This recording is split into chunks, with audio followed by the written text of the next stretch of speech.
tertentu, maka diakhirkan. Jamaknya disebut jamak takhir. Sampai sini dulu, jelas dipahami? Jelas.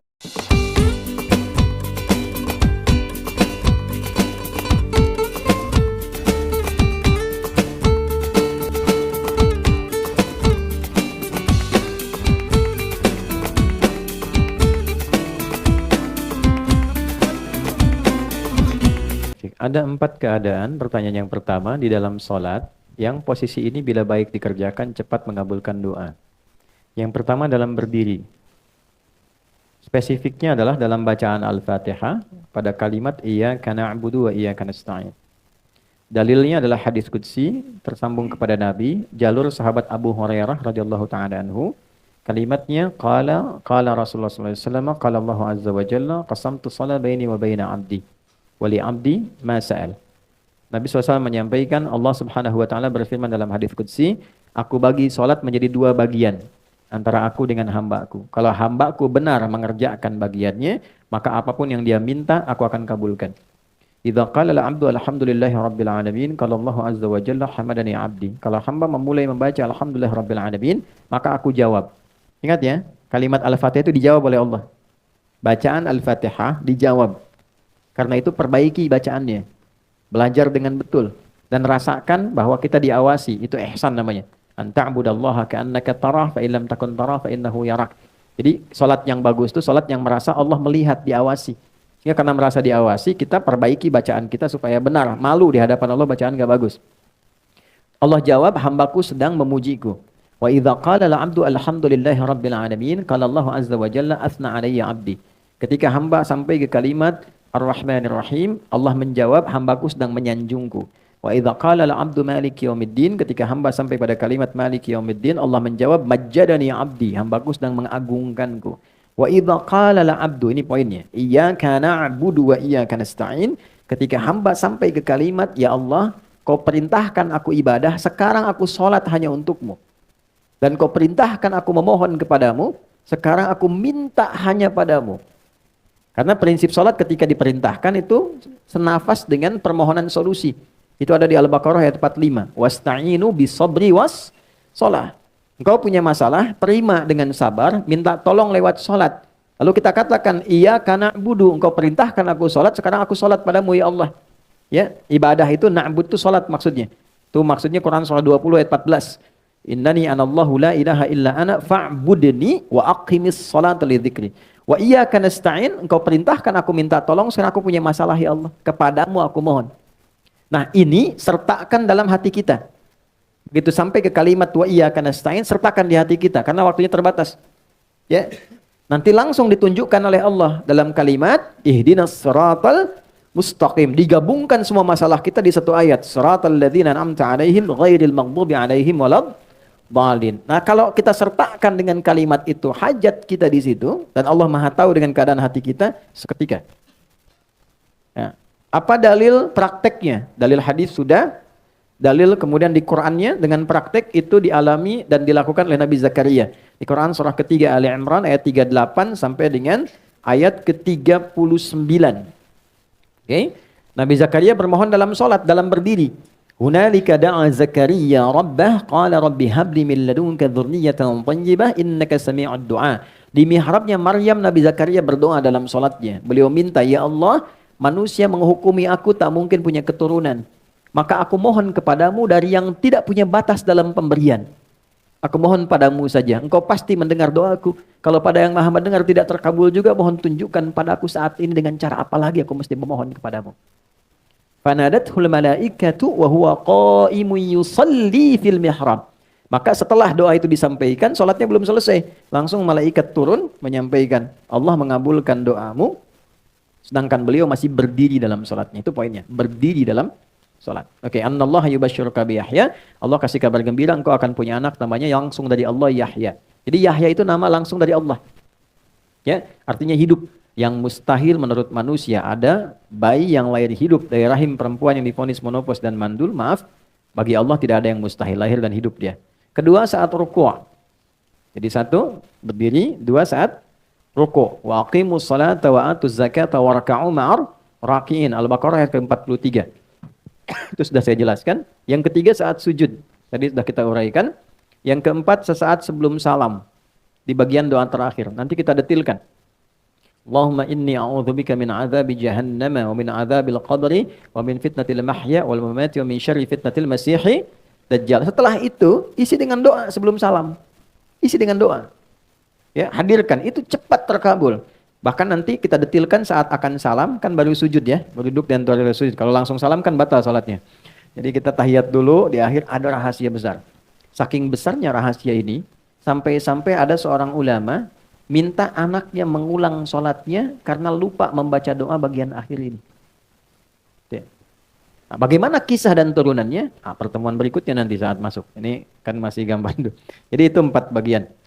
Itu satu. Yang kedua, teknis dari apa yang tadi disampaikan pada poin ini penting juga. Apakah kemudian kita melafazkan ya, atau kemudian menghadirkan saja pada diri kita untuk permohonan itu. Saya sudah pernah sampaikan kalau yang dimaksudkan sholat fardu, ya maka cukup bacakan yang dibimbing oleh Nabi SAW. Hadirkan permohonan dalam diri kita. Dan tidak boleh membaca Al-Quran dalam sujud. Jelas ya? Tidak boleh membaca Al-Quran dalam sujud. Kalaupun ingin baca, dipahami sebagai bacaan doa, bukan bacaan Qurannya. Ya, itu dalam sholat-sholat sunnah. Bukan sholat fardu yang sudah detil bacaannya, diikat dengan kalimat Sallu kama ra'aitumuni usalli. Kalau sholat sunnah lebih fleksibel.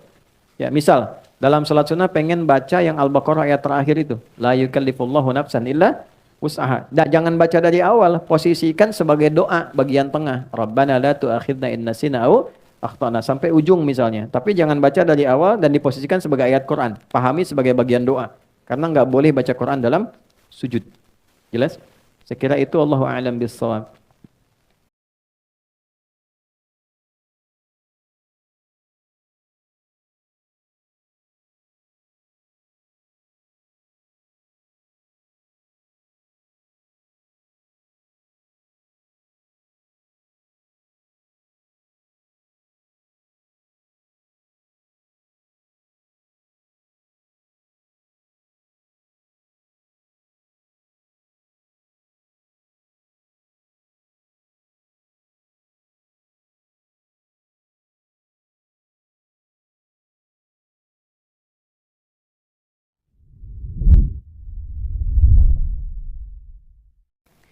Assalamualaikum warahmatullahi wabarakatuh. Ustadz tolong sedikit jelaskan tentang sholat jamak, jarak dan lain-lain.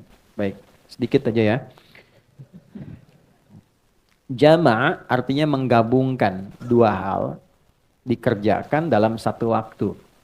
Contoh, sebentar lagi kita akan sholat zuhur. Setelah zuhur ada waktu asar. Maka ada jamak, menggabungkan zuhur dengan asar. Jika saya gabungkan asar ke zuhur, dikerjakan di waktu zuhur, maka diawalkan. Dalam bahasa Arab, awal itu takdim, didahulukan. Maka jamak takdim. Jika saya ingin kerjakan zuhurnya di asar, karena pertimbangan tertentu, maka diakhirkan. Jamaknya disebut jamak takhir. Sampai sini dulu, jelas dipahami? Jelas. Yang dijamak itu, waktunya yang paling berdekatan. Jika sudah mendekat kepada yang satu, tidak bisa dijamak dengan yang lain. Contoh, zuhur dekatnya ke apa? Asar. Ya kan? Maka zuhur pasangan jamaknya asar. Karena asar sudah dengan zuhur, maka asar tidak boleh dengan maghrib. Jelas? Maka maghrib dekatnya kemana? Isya. Maka maghrib boleh dijamak dengan isya. Baik takdim ataupun takhir. Subuh bagaimana? Subuh itu menyendiri. Karena itu jauh ke isya, jauh ke zuhur. Ya, jadi nggak bisa dijamak. Saya pengen jamak subuh dah sekalian tahajud ntar gitu kan, nggak bisa. Ya, ada saya di pesantren pernah begitu, si fulan tahajud bangun, masya Allah si bilang kawan ini soleh luar biasa bangun gini. Jumat tuh, itu selesai kita pulang dari masjid di kawan perasaan tadi posisi tidurnya begini juga kita bisa tahajud. Saya tanya, ya Mas fulan gitu kan, antum udah bangun? Udah sholat subuh belum? Adi ini gimana? Udah saya jamu sama tahajud tadi katanya. Waduh, kelampau soleh kawan ini. Jadi, ini subuh nggak bisa dijamak karena itu jaraknya jauh ke isya, jauh ke zuhur. Jelas sampai sini? Baik. Untuk kondisi menjamak ini ada dua kondisi. Satu kondisi yang disebut masafah, jarak yang terjadi dalam perjalanan. Mau menempuh perjalanan, jaraknya cukup jauh. Jarak ini dulu jauh itu diukurnya dengan batasan farsakh. Ukuran batasan jarak, kurang lebih 3 farsakh. Kalau di kilometerkan kurang lebih 80 atau 82 kilometer lah untuk sekarang. Jadi setiap perjalanan yang melewati batas itu dengan jarak itu disebut safar namanya. Ya, kalau dari sini mau ke warung bukan safar. Ya, itu tahap. Kemana akhi? Safar dulu. Mana? Warung depan. Bukan safar. Safar itu minimal jaraknya berapa? 80 atau 82 kilo. Ini masafah. Yang kedua masyaqqah. Ya, masyaqqah bukan masako. Masyaqqah. Masyaqqah itu kondisi yang menyulitkan menunaikan sholat sekalipun tidak dalam perjalanan. Anda profesi dokter akan mengambil tindakan. Tindakan ini operasi dilakukan dari jam 1 sampai menjelang maghrib. Oke, sampai jam 6 misalnya. Baik, maka kita kan tidak safar. Tindakan dilakukan. Ini akan melewati asar. Maka kedepankan asar, tunaikan pada waktu zuhur. Jelas? Walaupun tidak ada safar. Ya, tidak boleh nanti misalnya saya pamit dulu nih waktu operasi. Begitu dibuka, jantung dibuka, Allahu Akbar. Bentar ya, adzan dulu, salat dulu, ntar balik lagi. Nah, itu nggak boleh. Ya, jadi itu yang disebut masyaqqah. Nah, ada yang kemudian menganalisis ulama, jarak itu pun harus dilihat masyaqqahnya juga. Karena dulu 80 kilo pakai unta. Kan? Atau jalan kaki. Unta kecepatan berapa? Standar rata-rata itu paling cepat dan 60-70. Ya, biasanya 30. Kalau santai banget 10-20. Gitu kan? Nah, nyampainya kapan? Antum dari sini mau ke Bandung pakai unta. Gitu kan? Nyampainya kapan? Gitu kan? Tapi kalau Anda gunakan kendaraan kan bisa lebih cepat. Kadang-kadang tiba lebih cepat dari sebelum waktunya. Maka ada ulama yang melihat tetap masyaqqah itu didahulukan daripada masafah. Jadi kalaupun jaraknya ada, tapi masyaqqahnya tidak mendukung, ya tetap yang didahulukan adalah kadar kesulitannya. Tapi ada ulama yang tekstual, yang penting jarak, kalau sudah terpenuhi ya sudah, hadiah dari Allah. Gitu. Nah, ini tinggal silahkan aja dalilnya ada, mana pilih yang paling gampang. Ya. Ada lagi kondisi yang tidak ada masafah, masyaqqah juga ringan, tapi kondisi cuaca. Misal Anda biasa ke masjid nih, ya jamaah maghrib sudah ke masjid, tiba-tiba mau isya hujan besar begitu, geledeknya di mana-mana, ya kan? Nah, itu boleh dijamak seketika juga. Jamak sama dengan isya, lalu pulang isya nggak ke masjid lagi. Itu sudah masuk, itu sah, boleh dilakukan. Itu ada hadisnya juga yang tersambung dalam riwayat Madzhab Maliki, itu dijelaskan dengan sangat detail. Kemudian, kalau zuhur berapa rakaat? 4. Asar berapa rakaat? 4. Kalau saya jamak, dahulukan asar, takdim ke zuhur, ditunaikan 4-4. Maka disebutnya namanya jamak kamil. Sempurna. 4 rakaat. Jelas ya? Yang kedua, ada kondisi, ini saya sedang nunggu nih pesawat. Saya mau berangkat. Sudah di Halim atau di Soekarno-Hatta, nunggu. Kalau saya paksakan 4, saya ketinggalan pesawat. Ya, maka apa yang terjadi?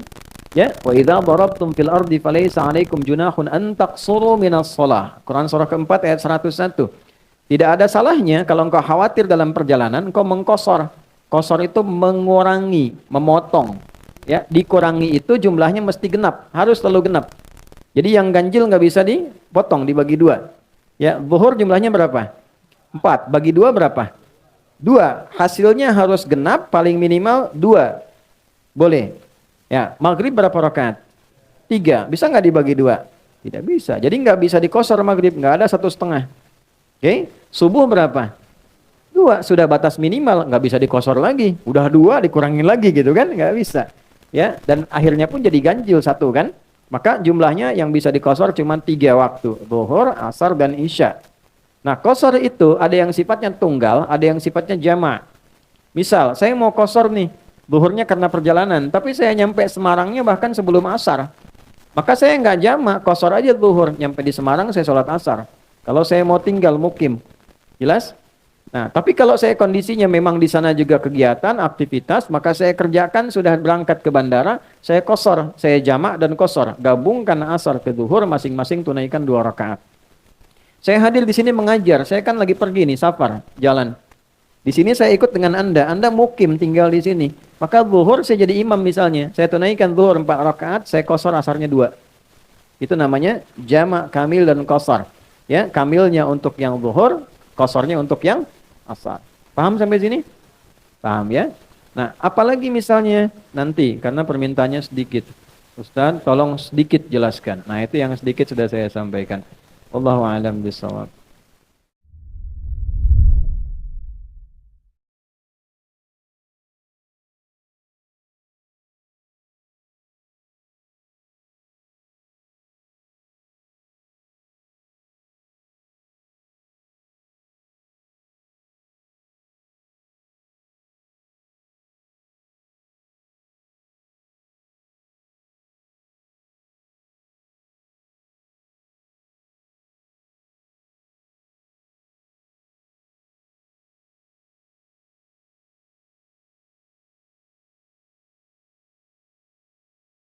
Masih ada waktu?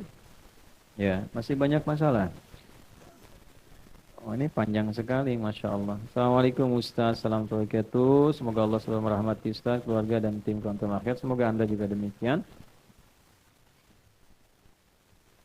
Saya berhijrah 2 tahun lalu dengan niat agar Allah ampuni segala dosa dan Allah ridho kepada saya. Insya Allah. Baik, saya mencintai menuntut ilmu, berniat baik untuk ke tanah suci, melaksanakan umrah dan haji, ibadah umrah melainkan traveling ke negeri lain. Alhamdulillah, baik sudah untuk haji, sudah DP, pendapatan saya 1/5 dari bla bla bla. Kemudian pertanyaannya apa ini? Oh, apakah saya berdosa kepada ayah saya kalau saya gunakan hasil kerja saya untuk umrah dan haji sementara dia membutuhkan bantuan dana dari saya. Oh, intinya bekerja, kemudian sudah menabung, keluarga butuh support. Mana yang didahulukan? Dalam kondisi ini, Quran surah ketiga Ali Imran ayat 92. Paling kiri sebelah atas. Lan tanalul birra hatta tunfiqu mimma tuhibbun. Orang haji umrah pengen mabrur. Mabrur itu adalah sifat yang melekat dari kata al-birrun. Al-birru. Al-birru itu adalah sifat yang merubah dari salah menjadi soleh. Misal lisan suka mencela, salah. Lalu berubah menjadi suka mengatakan yang baik-baik, soleh. Perubahan dari kurang baik jadi baik namanya birrun. Ya, baik itu 5 nanti. Baik fisik namanya thayyib, baik sifat namanya khair, baik praktek namanya ma'ruf. Ketika kebaikan dikerjakan karena Allah namanya ihsan. Kalau merubah dari kurang baik jadi baik namanya birrun. Kalau itu melekat kepada kita sosoknya menjadi mabrur. Haji mabrur adalah haji yang merubah pelakunya menjadi lebih baik. Jelas ya? Oke. Nah, ada tawaran dari Allah begini. Tidak mudah meraih predikat mabrur itu. Kadang engkau mesti bekerja keras begini, kayak nabung, doa. Makanya kemarin saya kencang sekali pada travel-travel termasuk Kementerian Agama dan sebagainya supaya begitu memperhatikan, menghormati dan menghargai para jemaah karena nggak mudah. Antum yang travel hati-hati loh ya. Bertakwalah kepada Allah itu. Cari dunia nggak apa-apa, tapi jangan sampai menzalimi ya dari orang-orang yang ingin berangkat karena nggak mudah. Mereka itu nabung, ada yang jual tanah, jual kebun macam-macam untuk berangkat. Harusnya kita berkhidmat untuk melayani mereka dengan baik supaya Allah ridha. Nanti dari keridhaan itu membuka kepada yang lain-lain. Gak ada masalah dapat mencari dunia, tidak ada masalah. Laisa alaikum junahun an tabtagu fadlan min rabbikum. Gak apa-apa, silakan. Al-Baqarah 198. Tapi jangan menjadikan pencarian itu menjadi zalim. Padahal gak ada fasilitas disebut fasilitas. Haji gak ada tempat disebut haji ada tempat dan sebagainya. Biaya keluar banyak ternyata tidak sama dengan yang dijanjikan. Itu dosanya besar sekali itu. Mesti hati-hati. Nah, jadi tidak mudah Anda. Memang kalau sekarang prosesnya begini, memang itulah di situ seni ibadahnya. Di situ ada dramanya, di situ ada tangisannya, di situ ada pahalanya. Kalau langsung ada uangnya, perjuangan sholat, doa itu nggak ada, kenikmatannya nggak ada. Justru di situ, ya kenikmatan untuk merawat anak itu saat anak itu kan berproses. Kalau sudah jadi direktur jadi macam-macam itu kecil biasa saja. Justru ketika dia manja, ketika pengen digendong, ketika lari, ketika nggak teratur, di situ ada pahalanya. Itu poinnya. Nah, jadi kalau Anda menabung ada tantangan, itu memang fitrah. Nah, sekarang dihadapkan tantangannya, bagaimana kalau keluarga, apalagi ayah membutuhkan. Mana yang didahulukan? Birrul walidain, wassainal insana biwalidayhi ihsana.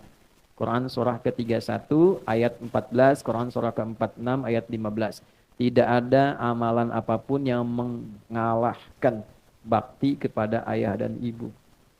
Caranya, jadikan khidmat yang ada itu untuk bisa membahagiakan ayahanda Anda ini dan niatkan itu untuk mendapatkan karunia Allah menunaikan ibadah haji. Itu caranya. Ya, satu kali ada jamaah. Saya biasa mengadakan biasanya rutin manasik terbuka untuk umum siapapun yang mau berangkat. Walaupun kami nggak berangkat. Kita berusaha sharing ilmu. Satu kali ada jamaah dari Bekasi, dari Tambun. Beliau itu saya tahu seorang ustadz sederhana dari daerah gitu kan. Dan ngimamin di musola dan sebagainya. Itu ikut manasik. Jadi ada replika Ka'bah itu. Yang lain tuh moto, video begitu. Beliau tuh diam terus menangis. Selesai saya tanya, antum khusyuk sekali. Kenapa? Saya merasakan Ka'bah di depan saya Ustaz katanya. Oh Masya Allah. Alhamdulillah. Dah ikhtiar. Nih baca surat ini. Itu kita ijazahkan Al-Baqarah ayat 196 sampai ke ayat 203 waktu itu. Baca bismillah. Satu kali udah kajian rutin lagi malam Jumat, orang hilang. Gak ada gitu. Terus masuk musim haji gak ketemu. Setelah selesai pulang ini datang. Saya tanya antum kemana aja kemarin gak muncul pengajian.